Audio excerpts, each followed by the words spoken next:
tal? ¿Cómo está? Muy buenas noches, un placer saludarle. Bienvenido a esta edición especial de Conclusiones. Hoy, una hora más temprano, una hora antes de lo acostumbrado. Y tenemos una entrevista que ya usted sabe, se ha estado esperando durante el día de hoy y es por eso también que hemos decidido hacerlo una hora más temprano. 9 de la noche, hora de la costa este de los Estados Unidos, 10 de la noche, hora de Venezuela. Estamos iniciando entonces este programa especial de Conclusiones. Acompáñenos.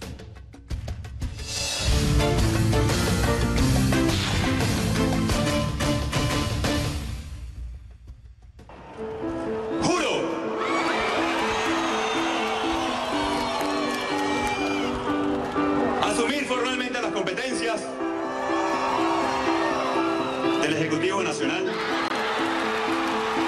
Con la finalidad de reconocer como único presidente legítimo al presidente Juan Guaidó. Felicitamos y alentamos al presidente encargado y a la Asamblea Nacional a dar los pasos necesarios para la definitiva democratización de las instituciones del país. He decidido romper relaciones diplomáticas y políticas con el gobierno imperialista de los Estados Unidos. Yo no he roto relaciones con los Estados Unidos. Nuestras relaciones con Estados Unidos continúan y van a florecer hoy más que nunca. Los Estados Unidos está produciendo más petróleo que cualquier otro país del mundo. Así que esto no se trata, como dicen algunos ridículos por ahí, del petróleo de Venezuela. Lo que nos preocupa es la situación en Venezuela. Nos preocupa es el sufrimiento del pueblo venezolano. Soldado de la patria de Venezuela, hoy te doy una orden. No dispares al pueblo de Venezuela. Una solución justa y pacífica. ¿Qué es lo que me asusta? El derramamiento de sangre. Y entonces por allá de la Unión Europea les damos 8 días. Váyanse bien largo que los venezolanos y a las venezolanas no nos da orden nadie. Le pedimos entonces a todos los países y enviamos comunicación formal para la protección de activos de todos los venezolanos. Utilizaremos nuestras herramientas económicas para apoyar al presidente interino Guaidó, a la Asamblea Nacional y a los venezolanos y sus esfuerzos para restaurar la democracia.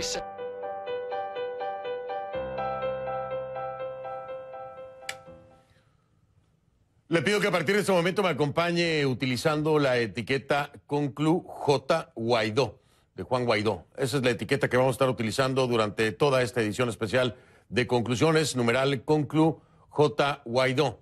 Ese es el hashtag, Conclu J. Guaidó. Sus comentarios, por favor, con esta etiqueta, como todas las noches, a mi cuenta en Twitter, @soyfdelrincón, @soyfdelrincón. Esa es la cuenta en Twitter, Conclu J. Guaidó. Esa es la etiqueta. Y ante la censura en Venezuela por parte del régimen de Maduro, esta cadena le ofrece las siguientes opciones a todos los venezolanos y quienes nos están viendo. Si me hacen el favor de tomarle una fotografía a esto y repartirlo, viralizarlo a través de las redes sociales para que nuestros hermanos venezolanos en Venezuela puedan ver la señal de CNN en español y de esta forma burlar la censura impuesta por el régimen. Ahí están las direcciones. En plataformas digitales, en streaming, cnnespanol.com/en vivo, cnnespanol.com/en vivo. También lo pueden hacer a través de YouTube, youtube.com/CNN youtube.com/CNN. Esas son las dos plataformas digitales con señal solo para Venezuela, solamente en Venezuela. Están geolocalizadas. En ninguna otra parte va a poder ver la señal de CNN a través de estas plataformas. Solo, le repito, en Venezuela. Se acumula entonces la presión contra el presidente de Venezuela, Nicolás Maduro. Ya son al menos 20 países los que reconocen al dirigente opositor Juan Guaidó como presidente encargado de Venezuela. Además de la mayoría de los países del llamado Grupo de Lima y Estados Unidos, este domingo se unieron Israel y Australia. Además, los gobiernos de Francia, España, Alemania, Reino Unido y la República Checa le han dado un ultimátum a Maduro para que convoque elecciones libres y democráticas en los próximos 8 días. O, de lo contrario, reconocerán a Guaidó como presidente. La Unión Europea no se queda atrás. Federica Mogherini, la alta representante del bloque para asuntos exteriores, pidió el sábado en una declaración en nombre de los 28 miembros de la Unión Europea elecciones transparentes inmediatas.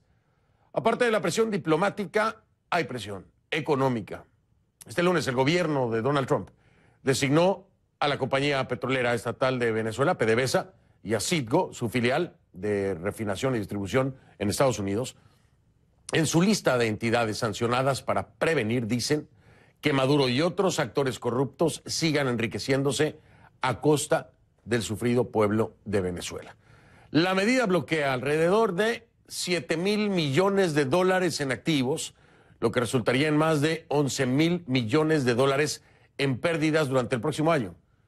Todo el dinero procedente de las ventas de petróleo pasará entonces a cuentas bloqueadas. ¿Esto qué significa? Bueno, significa que cualquier compra de petróleo venezolano por entidades estadounidenses estará prohibida, salvo ciertas excepciones. Vamos a escuchar a John Bolton, el asesor de seguridad nacional de los Estados Unidos. Esto fue lo que dijo. We have continued to expose the corruption of Maduro and his cronies, and today's action ensures they can no longer loot the assets of the Venezuelan people. We also today call on the Venezuelan military and security forces to accept the peaceful, democratic, and constitutional transfer of power. And to a certain extent, this has already begun. We have seen Venezuelan official and military personnel heeding this call. Nicolás Maduro reaccionó en televisión nacional condenando la medida de Estados Unidos. Escuche. Con esta medida se pretende robarnos la empresa Citgo a todos los venezolanos y venezolanas. Alerta, Venezuela. Los Estados Unidos hoy ha decidido transitar el camino de robarle la empresa Citgo a Venezuela. Y es un camino ilegal. Ya he dado las instrucciones precisas al presidente de PDVSA, dueño de Citgo, de iniciar las acciones políticas, legales, ante tribunales estadounidenses y del mundo, para defender la propiedad y la riqueza de Citgo. Maduro también responsabilizó al presidente Donald Trump de cualquier episodio de violencia que pueda generarse en el país. Guaidó, sin embargo, reafirma que estas medidas son solo el inicio de la transición política que incluye la protección de los activos del pueblo venezolano. En un comunicado dijo lo siguiente: a partir de este momento iniciamos la toma del control progresivo y ordenado de los activos de nuestra república en el exterior para impedir que en su etapa de salida el usurpador y su banda busque raspar la olla y siga robándose el dinero de los venezolanos. Es lo que dijo Guaidó a través del comunicado. Vamos a hablar con él si le parece. ¿Quiere? Juan Guaidó.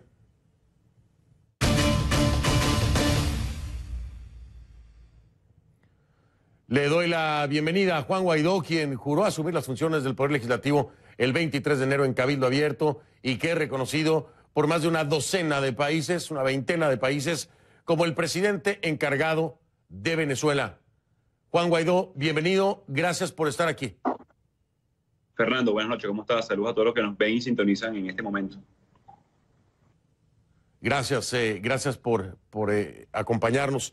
Juan, un día muy importante, sumamente importante, porque por primera vez se dan sanciones en el ámbito petrolero por parte de los Estados Unidos directamente contra PDVSA y el dinero que irá a cuentas bloqueadas.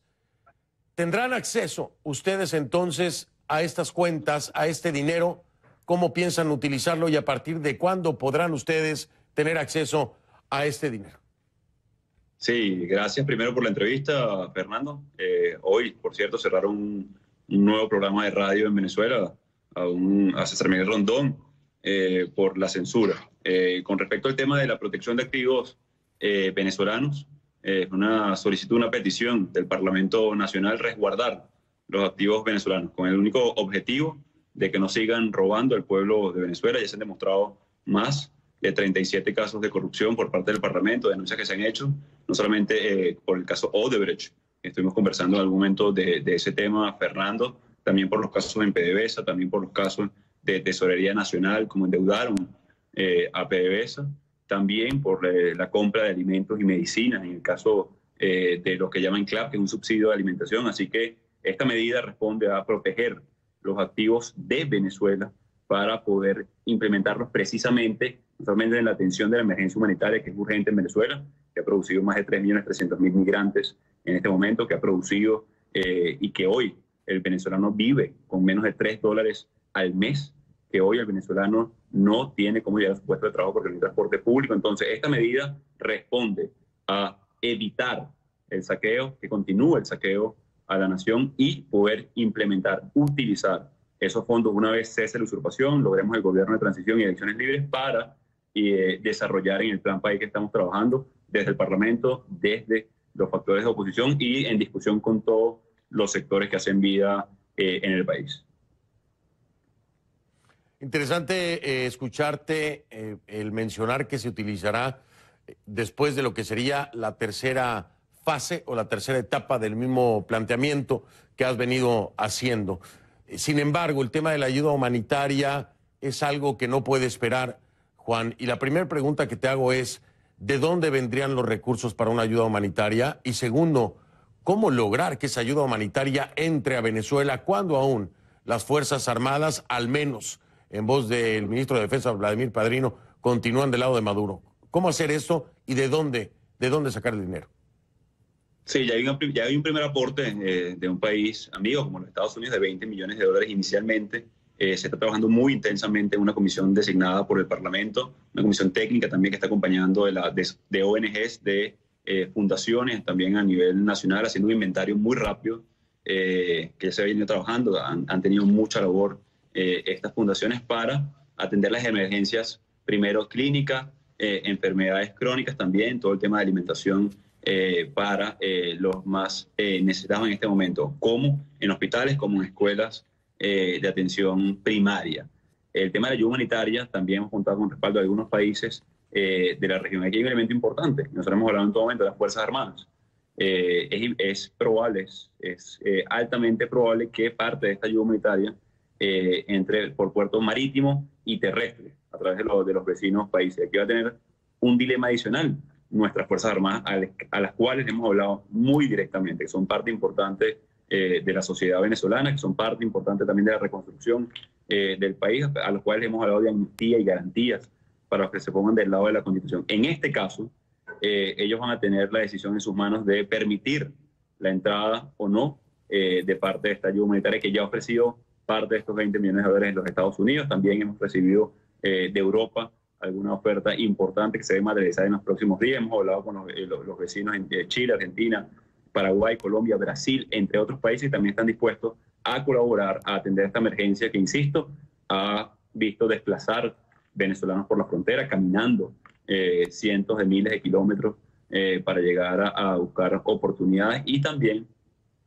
la crisis que vivimos. Hace una semana o dos murieron 7 pacientes en el clínico universitario, por ejemplo, por falta de electricidad. La planta no funcionó y lamentablemente perdimos esas vidas lamentables en Venezuela, pero también en el JM de Los Ríos, o también los pacientes, por ejemplo, renales, que el Seguro Social hoy determinó que tenían 5 días de insumos, condenando a muerte a más de 2.000 pacientes. Entonces, es urgente, no va a esperar, evidentemente, a que terminemos de lograr la fase. Los tiempos del hambre en Venezuela también son muy claros, y por eso hemos urgido, y la primera medida que tomamos fue precisamente autorizar el ingreso de la ayuda para que pueda correr los lapsos muy rápido de este paso.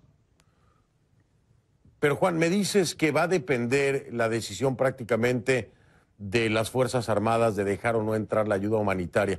Unas Fuerzas Armadas que hasta el día de hoy, por la razón que sea, y quisiera preguntarte cuál sería para ti esa razón, no han respondido directamente o positivamente hasta el momento a tu llamado con la ley de amnistía, a sumarse a la reconstrucción y a restablecer el hilo constitucional con esta oferta que le hiciste incluso al mismo Maduro. Pero al día de hoy, Juan, no vemos una reacción positiva.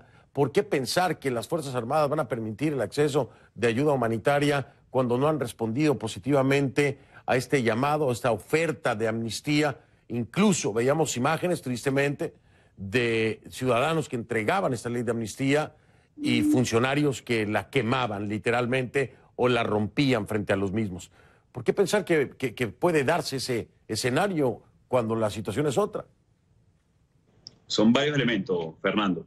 El primero es que el 70 u 80% de la familia militar venezolana sufre de la escasez de agua, sufre de que no hay comida en las casas, sufre de que no puede complementar o completar su alimentación y la canasta básica. Sufrimos todos los mismos problemas. Ese es el primer elemento, el compromiso que tienen con Venezuela, con la Constitución. El segundo elemento, que creo que es muy importante, que hay un descontento latente en las Fuerzas Armadas. Vimos 27 sargentos que hoy están siendo torturados en el DGCIM, por cierto, manifestar su descontento en Cotiza.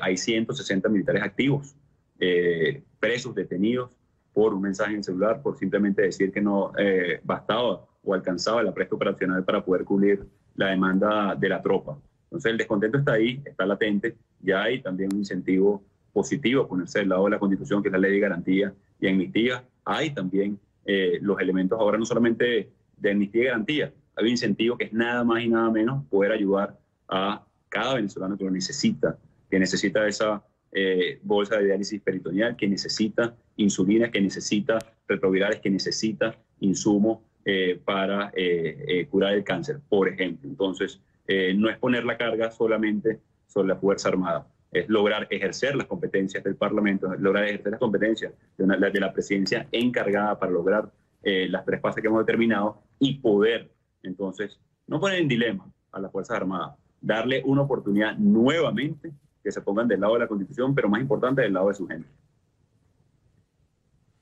Voy a preguntarte algo porque me llamó la atención y ya después entramos en detalle con la ley de amnistía para que me expliques algunas cosas, pero no quiero dejar pasar este momento para preguntarte algo que me llamó sumamente la atención.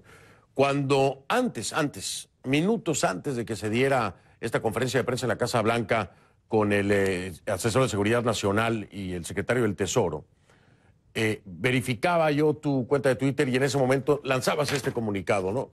Que son las acciones precisamente que estarías tomando, en donde viene incluso la mención acerca del nombramiento de las juntas directivas de PDVSA y Citgo. Minutos después se interrumpe programación en esta propia cadena y entonces vemos la conferencia de prensa en la Casa Blanca. Juan, ¿hay una coordinación directa y concreta con las acciones de Juan Guaidó y de la Casa Blanca? ¿Están de la mano? ¿Están coordinando este tipo de anuncios? ¿Van de la mano? ¿Se están poniendo de acuerdo para hacerlo? Fernando, el acuerdo de protección de activos, bueno, hay dos acuerdos además, producto de la corrupción, de recuperación de activos producto de la corrupción, que fue aprobado hace 2 semanas en el Parlamento. El día 15 de enero aprobamos el de protección de activos. Eso fue un acuerdo aprobado por el Parlamento el 15 de enero. Esto simplemente viene a ser hábil y legítima las decisiones del Parlamento, que por cierto, no solamente se van a quedar en los Estados Unidos, también vamos a invitar a Europa la protección de activos de Venezuela en esos países. Ya el sábado o domingo se cumple el lapso que le dieran, el ultimátum que le dieran a Maduro, y vamos a extender esta petición de protección de activos de Venezuela, de la República de Venezuela, a todos los países, incluso los vecinos. También hay algunos elementos importantes en Colombia, en Brasil, que insistimos, esto no tiene que ver con un bloqueo, tiene que ver precisamente con que ya hemos demostrado que se han robado entre 300.000.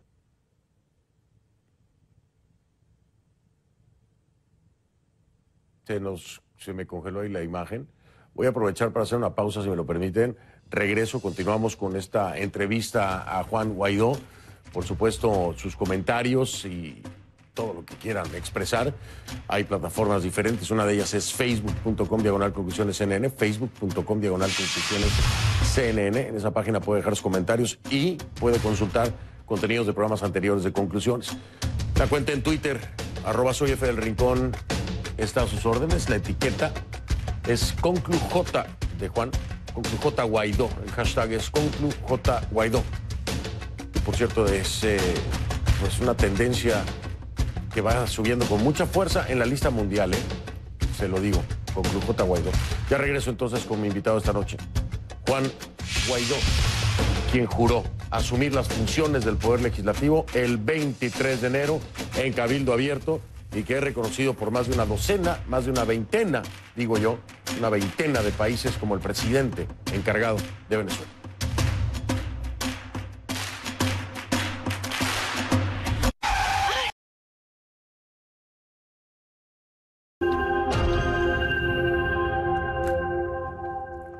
Continuamos con Juan Guaidó, quien juró asumir las funciones del Poder Legislativo el 23 de enero en Cabildo Abierto y que es reconocido por más de una veintena de países como el presidente encargado de Venezuela. Juan, el mismo asesor de seguridad nacional de la Casa Blanca, John Bolton, dijo el día de hoy que el presidente Trump había hablado contigo varias veces. ¿Cuántas veces has hablado con Trump y de qué han hablado con Trump?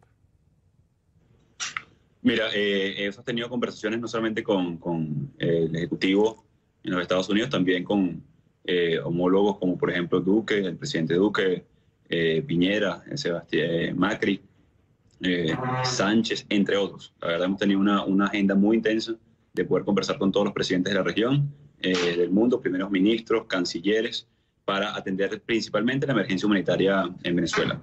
El centro de nuestra política, el centro de todo nuestro esfuerzo va precisamente dirigido a resolver los problemas de la gente. Nos hace hábil al Parlamento, a la presidencia encargada de Venezuela en este momento, no solamente la legitimidad que nos da la Constitución de asumir el artículo 233, de haber jurado el 5 de enero como presidente de la Asamblea Nacional y por ende poder asumir las competencias del Ejecutivo para lograr una elección libre lo más pronto posible, una vez cese la usurpación, una vez tengamos un gobierno de transición, sino poder resolver los problemas de la gente. Así que el centro en este momento de la política es ese. Pero Juan, ¿sí hablaste entonces con Trump? Sí, hemos conversado con el presidente y con otros presidentes de la región, así como en el mundo. ¿De qué se ha hablado particularmente con el presidente Trump? ¿Han hablado en algún momento de una opción militar o no?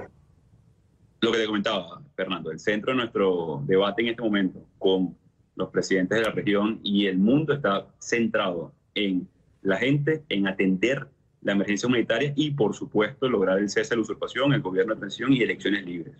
La presión que estamos generando nosotros en este momento desde Venezuela con movilización civil, hemos convocado el miércoles una gran manifestación pacífica, no violenta, y el día sábado para acompañar esta ruta de presión, viene acompañada con el ejercicio de nuestra función, en este caso proteger los activos, como el día de hoy en Venezuela, y poder ejercer la máxima presión ante una dictadura que hoy no reconoce ni siquiera la crisis humanitaria que vive Venezuela, ni siquiera los migrantes que han estado en otros países. Así que hemos hablado de ese tema y de muchos otros. Y te lo pregunto, Juan, por dos cosas importantes. Porque Maduro insiste en decir que esto se trata de un golpe de Estado coordinado, encabezado por los Estados Unidos. Y al mismo tiempo hoy hablaba de tener una oficina de intereses. En Venezuela, Estados Unidos con su oficina de intereses, y al estilo Cuba, ¿no? Y en Estados Unidos, Venezuela con su oficina de intereses. Te lo pregunto entonces también porque hoy Maduro asegura que en el lapso de las 72 horas que se le dan los diplomáticos y personal consular de los Estados Unidos para salir del país, se fueron todos. Pero tú hiciste un llamado para que se quedaran. ¿Qué sabes de esto y cómo enfrentar esta acusación de que se trata de un golpe de Estado en desarrollo? ¿Qué sabes de esto? ¿Se fueron o no se fueron? ¿Qué respondes a que se trata de un golpe en desarrollo? Sí, varios elementos. Lo primero es que continúa el funcionamiento de la Embajada Americana en Venezuela. Hablaban de una oficina de interés. Una oficina de interés es funcionarios diplomáticos americanos trabajando en Venezuela en este momento, como lo están haciendo claramente. Eso no solamente es un revés diplomático nuevo para quien usurpa hoy funciones del Ejecutivo, sino una victoria para el ejercicio de las competencias que me establece la Constitución. Adicionalmente, se habla de un golpe de Estado. Un golpe de Estado en los militares. Nosotros hemos hablado claramente a los militares que queremos que se pongan del lado de la Constitución, de que luego del 10 de enero que se venciera el ápice de legitimidad que le quedaba a Nicolás Maduro, que era la de origen, en unas cuestionadas, por cierto, elecciones en 2013, la de desempeño la tenía absolutamente rebatida, no solamente por el hambre que generaba en Venezuela, la inflación más alta del mundo, que el tema es de 2 millones% anualizada, 53% de contracción del PIB venezolano en los últimos 6 años. Así que un golpe militar lo dan los militares. Nosotros somos líderes civiles. Yo asumí competencias en torno a la Constitución y lo que estamos haciendo es ejerciendo esa Constitución para poder restablecer el orden democrático y tener en el menor tiempo posible elecciones libres. Es difícil rebatir para alguien lleno de contradicciones como Maduro, que se fueron y no se fueron, que se fueron una embajada y que hay oficina de interés, que le dan 72 horas pero que le dan 30 días más. Están llenos de contradicciones, no solamente con el tema diplomático, sino con el tema del ciudadano y el venezolano. Hoy es 28 de enero y todavía no ha habido el primer anuncio de quien usurpa Miraflores de hablar de la crisis, de hablar del problema de transporte público, de hablar de lo que está pasando en el JM de Los Ríos, que es un hospital pediátrico venezolano. Entonces, lamentablemente, están absolutamente desconectados de la realidad del venezolano, del que sufre día a día. Así que difícilmente podríamos hablar de un golpe de Estado en Venezuela, sino todo lo contrario, que es restablecer el orden para poder atender a ese venezolano que lo necesita hoy y poder restablecer nuestra Constitución. Juan, aquí hay también países que insisten, diría yo, insisten en el tema del diálogo, ¿no? Y Maduro está diciendo, bueno, yo invito a estos países para que sean garantes y participen en un diálogo, estoy dispuesto a sentarme. Y yo sé que la palabra diálogo hoy por hoy está muy desgastada en Venezuela y a muchos les causa resquemor y molestia, pero ha habido diálogo, y te lo pregunto porque, como tú lo sabes, incluso se llegó a generar un challenge del que estoy seguro estás enterado, el Guaidó Challenge, con este gorro por un video que presentó el oficialismo de una supuesta reunión y encuentro con Diosdado Cabello. Juan Guaidó, ¿con quiénes has hablado del gobierno venezolano? ¿De qué han hablado? Si es que se han reunido. Cuéntanos un poco acerca de esto.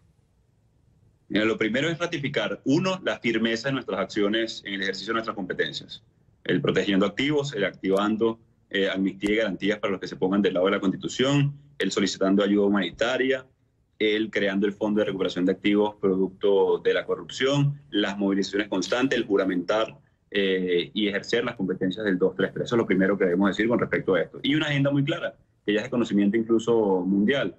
Cese de la usurpación, gobierno de transición, elecciones libres. Así que nuestra agenda es clara, es transparente y hemos dicho que podemos hablar con cualquier funcionario, civil, no civil, militar, agregado, como lo quieran, que esté dispuesto a colaborar en esta ruta, que en definitiva es la ruta de la estabilización del país, que en definitiva es la ruta de generar gobernabilidad. Adicionalmente, Fernando, aprovecho rápidamente este espacio para decirte algo con respecto al diálogo.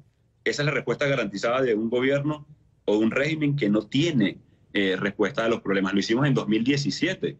No es que la oposición se negara a una opción como esa. ¿Y qué pasó? Hoy, Julio Borges, quien fue jefe de delegación y en ese momento está exilado. Su más cercano colaborador, Fernando Albán, asesinado por este régimen. Así que para lo que no nos vamos a prestar en este momento en la oposición es para un falso diálogo que le dé oxígeno a un régimen que asesina, que tortura a jóvenes, que encarcela y que no da soluciones al pueblo de Venezuela. Oye, Juan, qué interesante lo que estás diciendo. Es decir, cualquier funcionario civil o de gobierno que se acerque para sumarse a este llamado de amnistía, de acuerdo a los artículos de la Constitución, se ha acercado a alguien, porque pues me lo estás diciendo, ¿no? Veladamente, que se reunirían, que sí que hablarías con cualquiera que quisiera sumarse a esto. ¿Se han acercado a hablar con ustedes? ¿Se han acercado a hablar contigo? ¿Se han, mira, de Fernando, parte se han acercado, del oficialismo para hablar de esto? Se han acercado muchos, civiles, no civiles. Aquí en este tema, en el caso de Venezuela, a pesar de que estamos en una avanzada, en una ofensiva, una vanguardia importante por recuperar nuestra democracia, todavía vivimos en dictadura. Todavía hay 27 sargentos que expresaron su descontento siendo torturados. Hoy hay menores de edad siendo golpeados en cárceles porque estaban protestando y manifestando. Entonces, vemos a, por ejemplo, Miguel Rodríguez Torres, quien fuera ministro de Chávez, preso. Luis Ortega Díaz en el exilio. Nelson Martínez asesinado en una cárcel, quien fuera ministro de Chávez. Fernando Albán lanzado por un piso 11. Juan Requesén secuestrado. ¿Qué quiero decir con esto? Leopoldo López en casa por cárcel. Freddy Guevara asilado. ¿Qué quiero decir con esto? Que cuando hablamos de amnistía, cuando hablamos de garantía, son temas realmente sensibles porque es la vida de la gente la que está en juego hoy, que están dispuestos, sí, a dar un paso, pero que naturalmente tienen miedo, algunos, en algunos casos, civiles y no civiles, porque atentan con su vida. Y cuando vemos que secuestran, que torturan, que 700 personas en una semana están detenidas, a pesar de que hemos visto las más grandes movilizaciones pacíficas, lo hacen para tratar de dar castigos ejemplarizantes y generar miedo a un sector de la sociedad. La gran diferencia en este momento es que nosotros hemos hecho esto muchas veces y que no solamente vencimos el miedo, sino que retomamos un camino de esperanza y que pareciera que despertamos de una pesadilla para despertar en un sueño de reconstruir Venezuela. Aquí hay muchos, bueno, ya me lo has dicho, entonces sí se han acercado, pero tienen miedo, es decir que puede ser que ha habido unas pláticas interesantes con funcionarios que todavía no saben qué es lo que van a hacer. Voy a hacer una pausa, pero quiero hacerte una pregunta muy directa, ¿no? Aquí normalmente se puede hablar de justicia transicional, es muy parecido el esquema de esta ley de amnistía como una justicia transicional, ¿no? Yo trato de ubicarla más o menos en ese plano, tú estarás de acuerdo conmigo, tiene sus vices de justicia transicional. Pero ustedes, me responden después de la pausa, Juan, ¿ustedes estarían dispuestos a permitirle salir de Miraflores a Maduro sin ser enjuiciado o procesado penalmente? Es decir, si la salida de Maduro dependiera de su impunidad, ¿ustedes estarían dispuestos a eso? ¿Estarían dispuestos a pactar su impunidad con tal de que saliera de Miraflores? Me dices después de la pausa, Juan, si te parece. Regreso en un momento, estoy con Juan Guaidó, quien juró asumir precisamente las funciones del Poder Legislativo el 23 de enero en Cabildo Abierto. Es reconocido por más de una veintena de países como el presidente encargado de Venezuela.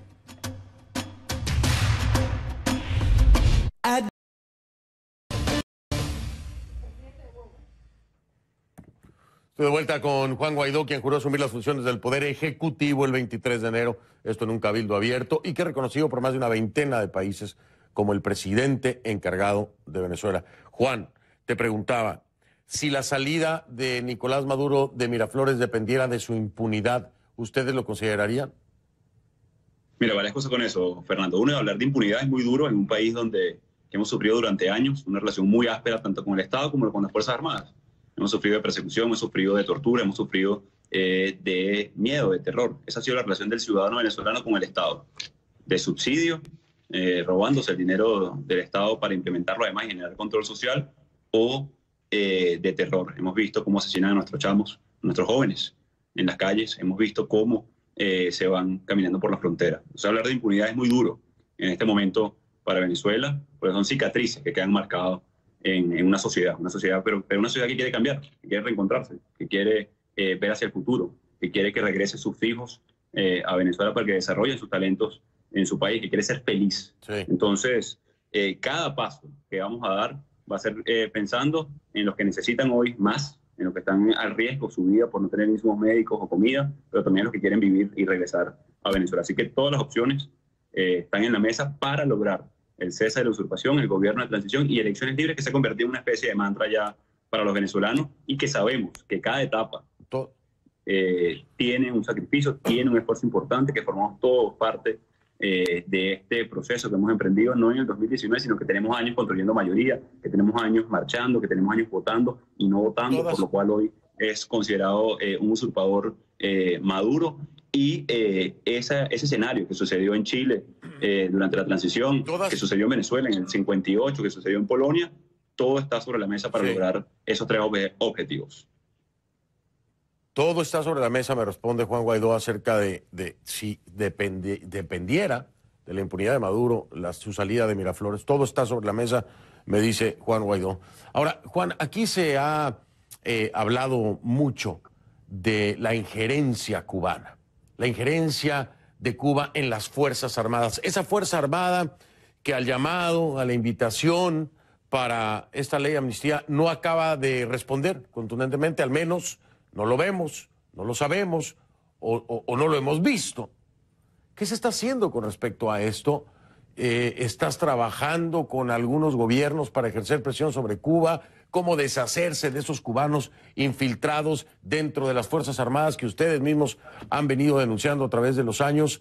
¿Cómo deshacerse de ese quiste dentro de la estructura de la Fuerza Armada Nacional Bolivariana, que además muchos atribuyen este temor para no salir y sumarse al llamado de Juan Guaidó y de la oposición venezolana a ese terror que pudieran estar ejerciendo los infiltrados cubanos en la Fuerza Armada? ¿Qué se está haciendo al respecto? ¿Cómo deshacerse de eso? ¿Cómo destrabar esa rueda? Sí, la relación de Venezuela con Cuba durante años ha sido también de enviar petróleo, de recibir en contraprestación algunos elementos como médicos. En su momento también la información que hay es que la penetración en puestos de decisión, de comando, de vigilancia, incluso a través del DG2 cubano, en un aparato de inteligencia e información y algunos puestos de decisión también en el alto gobierno. La propuesta con esto es muy sencilla. Debe salir Cuba y cualquier otro país de los puestos de toma de decisión. Venezuela es un país soberano, Venezuela es un país que debe tomar sus propias decisiones y estoy seguro que en las Fuerzas Armadas no cae en absoluto bien que haya una especie de ejército o de tutelaje de ningún absoluto país. Como hemos rechazado, por ejemplo, la incursión del ELN en territorio venezolano, como vimos además que están extrayendo parte del oro para comprar armamento. Vimos un atentado recientemente en Colombia, el autor material que fue detenido. Hay información de que estuvo en Venezuela también participando, incursionando en territorio venezolano. Así que vemos lo delicado no solamente en el tema de Cuba, sino también en la penetración de grupos irregulares en Venezuela en este momento. Hay un tema de gobernabilidad, de estabilidad, pero también de soberanía en riesgo en este caso, y nos vamos a abocar en primera persona por el respeto, no solamente a las Fuerzas Armadas, sino el amor por lo propio. De nueva cuenta, y tengo un problema con él. Tenemos un problema ahí con la señal, pero no se preocupe, voy a pausa. De todas formas, tenía que ir a pausa.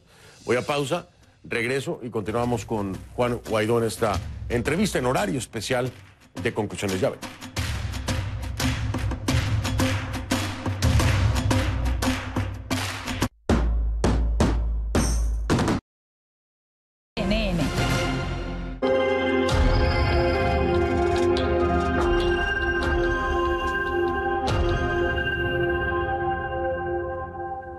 Estoy de vuelta con Juan Guaidó, que juró asumir las funciones del Poder Ejecutivo el 23 de enero en un cabildo abierto. Es reconocido por una veintena de países como el presidente encargado de Venezuela.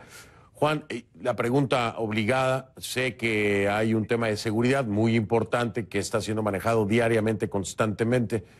¿Por qué crees que hasta ahora no te han echado guante? ¿Por qué crees que hasta ahora no te han detenido, como lo vimos con Leopoldo López, como lo hemos visto con muchos otros casos, ¿no? ¿Por qué crees que no te han tocado, Juan? Bueno, esto es una decisión política en Venezuela. Evidentemente no es una decisión jurídica, no es una decisión en el marco del Estado de Derecho, que está desmontado en Venezuela, no solamente por la creación de la constituyente falsa, sino también por la violación de derechos humanos, la corrupción, entre otras cosas. Yo creo que en este momento, hace 2 semanas me secuestraron, como tú lo sabes, Fernando, y como parte de lo que nos escuchan, si no, me secuestraron durante unas horas. Ahí se especula con una orden, una contraorden, o que simplemente los funcionarios decidieron a motu propio liberarme. En definitiva, ya lo intentaron, creo que fue para ellos muy costoso políticamente hablando, y hay 3 factores adicionales que me acompañan o que nos acompañan en este proceso. Uno, la gran movilización del pueblo de Venezuela que se mantiene, que va el miércoles de nuevo a las calles y también el sábado. Lo segundo es la Constitución. Estoy haciendo funciones constitucionales amparados en nuestra Carta Magna y que nos da un poder, una autoridad y sobre todo una moral para poder hablar con mucha fuerza de cara a ejercer competencias, a poder interactuar con los factores e incluso hablar a las Fuerzas Armadas. Y el tercer elemento, sin duda, es el respaldo internacional contundente, el cual hemos recibido de todos los países del mundo. Por supuesto, aquí hay un tema que a mí me trae mucha confusión con el tema de la amnistía, ¿no? Dentro de esta ley de amnistía dice que se establece que se darán todas las garantías constitucionales en favor de todos aquellos funcionarios civiles y militares que colaboren en la restitución de la democracia y el orden constitucional en Venezuela. ¿Qué podemos entender como colaboración, Juan? Porque es un término muy ambiguo, ¿no? O sea, ¿cómo yo puedo decir que colaboré precisamente para esto? ¿Qué colaboración tendría que haber de parte de un Guardia Nacional bolivariano? ¿Tomar las armas, dejar las armas, salirse de la Guardia Nacional? ¿Cuál es esa colaboración que esperan para poder ajustarse a la ley de amnistía?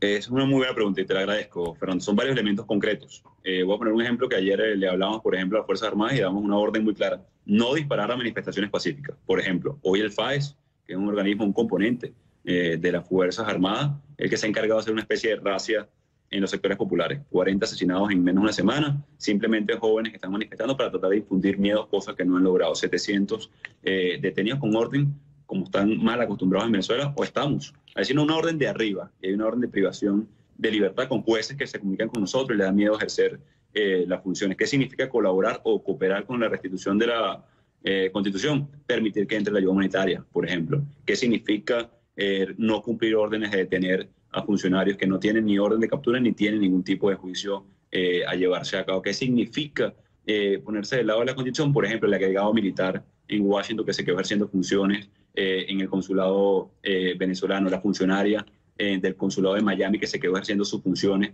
también para atender a sus conciudadanos, a sus connacionales que están necesitando y requiriendo, por ejemplo, documentos o algún otro elemento de atención en territorio foráneo, pero que son ciudadanos venezolanos en definitiva. Así que son muchos los elementos puntuales que vamos a necesitar y exigir de nuestras Fuerzas Armadas para ir acotando esa colaboración y además que pase por tú utilizaste una palabra hace unos minutos, Fernando, que es justicia transicional. Eso tiene que ver mucho con ese elemento también y poder nosotros no proveer de ningún otro elemento que sea, por supuesto, justicia, pero de cara a generar gobernabilidad, estabilidad, atención a la emergencia y sobre todo redemocratizar Venezuela. Juan, el director de la ONG de Foro Penal, Gonzalo Jimiob, pidió que se incluyera una cláusula expresa de exclusión de la misma de quienes hayan violado los derechos humanos. ¿Lo van a tomar en cuenta, lo van a hacer o no? Sí, sin duda, sin duda. De hecho, estamos en fase de consulta pública. Hubo una muy buena reunión en el Parlamento en vicepresidencia con más de 30 ONGs. Esto es un proceso en construcción. Hay que tomar en cuenta a las víctimas, hay que tomar en cuenta a los familiares de las víctimas. Como te decía antes, Fernando, hemos recibido muchas cicatrices como sociedad. Hay que sanarlas, pero para sanarlas también debemos encontrar el espacio y el equilibrio para lograr esa justicia transicional. Por ejemplo, un elemento puntual, esos funcionarios del FAE que están asesinando a nuestros jóvenes no son beneficiarios evidentemente de algo como esto, todo lo contrario, debe caer el peso de la ley nacional e internacionalmente. Interesante. Juan, me queda muy poco tiempo, tengo muchísimas preguntas, pero yo les decía a mis invitados en la semana pasada y durante el fin de semana, esto es un tema, Venezuela ya no es un tema venezolano, Venezuela es un tema global, geopolíticamente está teniendo un impacto inmenso. Estados Unidos, Rusia, China, Turquía. ¿Ustedes están conscientes y estás consciente de que puede llegarse a dar un escenario caótico por el enfrentamiento de países a favor y países en contra? ¿Qué harías si llega a darse este escenario siendo el territorio Venezuela? ¿A qué me refiero? Imagínate un escenario como el de Siria. Juan, ¿están dispuestos a llegar hasta eso? Y nosotros estamos dispuestos a hacer lo necesario para recuperar la democracia, el bienestar, la estabilidad de nuestro pueblo, generar el reencuentro, el acercamiento de todos los sectores, el regreso a la patria, de tantos que quieren regresar, de reencontrarnos en familia. Son muchos los elementos que queremos los venezolanos en el corto plazo. Ahora, hablando, por ejemplo, de Rusia y China. En definitiva, Rusia y China tienen intereses sobre Venezuela. Sí. Son miles de millones en inversión. Y nosotros hemos dicho una frase, Fernando, que es muy importante y aprovecho este espacio. Maduro no protege a nadie. Hablando de la persecución, a los suyos, por cierto, cuando hablaba de Luis Ortega Díaz, cuando hablaba de Miguel Rodríguez Torres, cuando hablaba de Nelson Martínez, cuando hablaba de tantos otros. Ni siquiera los suyos. Y tampoco del hambre, de la necesidad, de la pobreza. Pero tampoco la inversión. Sí. O sea, si a alguien le conviene hoy que mejore y que recuperemos el Estado de Derecho, la seguridad jurídica, la capacidad para invertir y reinvertir en Venezuela, un país de tantos recursos naturales, son precisamente los inversionistas que tienen intereses sobre Venezuela. Y hablo en ese caso de los países que tú mencionabas, pero ahora voy más allá. O sea, Venezuela tiene un potencial enorme y nosotros vamos a trabajar muy duro, no solamente para captar inversión extranjera que nos ayuda a reactivar el aparato productivo, siempre desde el punto de vista de soberanía y ejercicio de nuestra Constitución y leyes, pero si alguien hoy precisamente quiere un cambio en Venezuela, no tengo duda de que son incluso parte de esos países. Juan, hay una fotografía que está circulando en los medios estadounidenses de una libreta que lleva John Bolton, el asesor de seguridad nacional de la Casa Blanca, y dice 5,000 militares a Colombia. Esto después de la conferencia que se dio el día de hoy. ¿Sabes algo de esto? ¿Te parece coincidencia? ¿Por qué? ¿Es un mensaje? ¿Cómo lo interpretas? Tengo un minuto. Bueno, mira, no tengo información, Fernando, me entero por ti, pero claramente estamos en una situación bien compleja hoy en Venezuela. Y nosotros lo que queremos los venezolanos es salir rápidamente con nuestras herramientas desde Venezuela hemos hecho grandes esfuerzos votando, protestando, manifestando, construyendo mayoría, ejerciendo nuestro derecho a la protesta, a pesar de las amenazas, a pesar de haber sido perseguidos, torturados, en unos casos incluso hemos visto el asesinato político. Así que lo importante de todo esto es el gran esfuerzo y el reconocimiento que hay de todos los países del mundo a ese sacrificio del venezolano, a esas ganas de salir adelante y, en definitiva, al rescate de nuestra democracia por esfuerzo de tantos. Sí. Muchísimas gracias, Juan Guaidó, por esta entrevista, quien juró asumir las funciones del Poder Ejecutivo el 23 de enero. Esto fue en un cabildo abierto. Es reconocido por una veintena de países como el presidente encargado de Venezuela, Juan Guaidó. Juan, gracias, buenas noches, muy amable.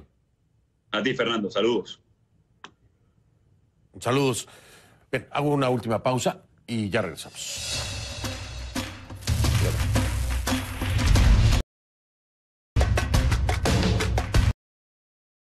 Los Estados Unidos, más temprano, muchísimos amigos, si no se reúnen en CNN. Soy Fernando del Rincón, como siempre le digo, si no lo vio, en conclusiones no lo vio, y si usted me permite, nos vemos mañana. Muchísimas gracias por haberme acompañado en este horario especial de conclusiones, una hora más temprano. Mañana volvemos al mismo horario, 10 de la noche, hora de la costa este de los Estados Unidos, que serían las 11 de la noche en Venezuela, así que ahí lo veo. Muchas gracias.